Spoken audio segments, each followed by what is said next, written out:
Shalom jemaat Tuhan, selamat datang di Kingdom Devotion. Senang saya Pastor Yer bisa menyapa Anda semua pada saat ini. Kita akan melanjutkan renungan kita bersama-sama dari kitab Filemon pasal yang pertama ayat keempat sampai ke-7. Dikatakan seperti ini.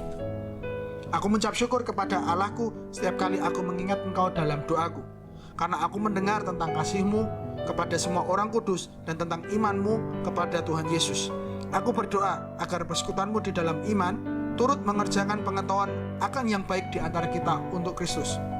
Dari kasih-Mu sudah aku peroleh kegembiraan besar dan kekuatan, sebab hati orang-orang kudus telah Kau hiburkan, saudaraku. Ini adalah bagian pembukaan dari surat Paulus kepada Filemon, di mana dia membuka dengan mengucap syukur terhadap kehidupan Filemon.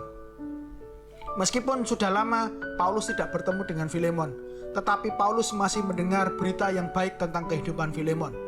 Meskipun lama tidak bertemu satu dengan yang lain, Paulus tetap mendengar bagaimana kehidupan Filemon masih menjadi berkat bagi banyak orang, dan itu menghiburkan hati Paulus. Ada dua kata yang menjadi kata kunci dari perikop yang sudah kita baca. Dua kata yang diulang-ulang oleh Rasul Paulus, di mana dua kata itu adalah sebagai petunjuk buat kita tentang karakter dan identitas seorang Filemon. Dua kata tersebut adalah iman dan kasih. Filemon dikenal sebagai seseorang yang penuh dengan kasih dan seseorang yang memiliki iman yang kuat kepada Tuhan. Kasihnya dan imannya terpancar dalam kehidupannya. Iman dan kasihnya itu menjadi berkat bagi banyak orang. Iman dan kasihnya bisa membuat sebuah berita yang baik kepada seorang Paulus meskipun dalam jarak yang jauh pada saat itu. Jika kita membayangkan ketika kita mengunjungi gereja di rumah Filemon di kota Kolose, maka kita pasti akan disambut dengan senyuman yang indah. Kita akan disambut dengan ramah. Kita akan bisa juga melihat bagaimana jemaat di sana mereka memuji Tuhan dengan sukacita. Mereka riang gembira bersama-sama. Mereka mungkin juga akan menyatakan hal yang sama, bagaimana kasih Filemon dapat ditunjukkan kepada dia. Bagaimana Filemon juga melayani mereka dengan baik. Itu juga pasti akan menyukakan hati jemaat di sana. Jemaat Tuhan yang saya kasihi, mari kita renungkan bersama kehidupan Filemon ini. Kira-kira apakah yang akan disampaikan orang di sekitar kita tentang kehidupan kita? Apakah mereka bersyukur kepada Allah, atau malahan mereka akan bersedih hati terhadap kehidupan kita? Kira-kira apakah yang akan disampaikan oleh orang-orang di sekitar kita ketika mereka bertanya tentang kita kepada mereka? Apakah mereka memberitakan yang baik, atau malahan mereka akan bersedih hati terhadap kehidupan kita? Hari ini saya mendorong kepada kita semua, biarlah iman dan kasih kita terpancar dalam kehidupan kita. Saya tidak sedang berbicara bahwa kita akan atau kita harus menyenangkan semua orang. Itu mustahil. Kita tidak bisa menyenangkan semua orang di sekitar kita.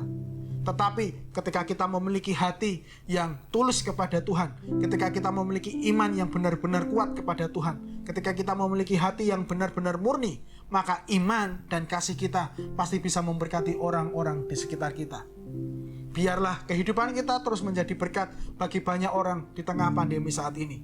Ketika banyak orang kehilangan pengharapan, ketika banyak orang kehilangan yang baik dalam hidupnya, ketika orang kehilangan penghasilan, pekerjaan, banyak orang yang berduka cita, kehilangan sukacita mereka penuh ketakutan.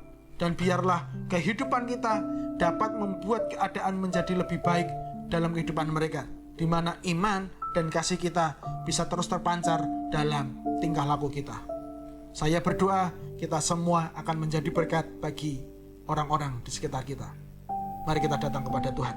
Bapa, kami datang kepadamu pada saat ini. Mohon ampun jika selama ini Tuhan, iman dan kasih kami tidak bisa dinikmati oleh orang di sekitar kami. Kami mohon ampun jika orang-orang di sekitar kami Tuhan tidak begitu merasakan kasih kami kepada mereka. Mulai hari ini kami mau belajar dari kehidupan Filemon, di mana kami akan memancarkan iman kami yang tulus itu, kasih kami yang murni itu, supaya bisa menjadi berkat bagi orang-orang di sekitar kami, supaya orang-orang di sekitar kami dapat bersyukur terhadap kehidupan kami di tengah-tengah mereka. Terima kasih ya Tuhan. terus murnikan kehidupan kami, murnikan hati kami, ampuni setiap dosa dan kesalahan kami. Terima kasih ya Tuhan, dalam nama Yesus kami sudah berdoa dan bersyukur. Haleluya, amin. Jemaat Tuhan, biarlah setiap iman dan kasih kita dapat terpancar setiap harinya, sehingga orang di sekitar kita bisa mengucap syukur terhadap kehadiran kita. Tuhan Yesus memberkati.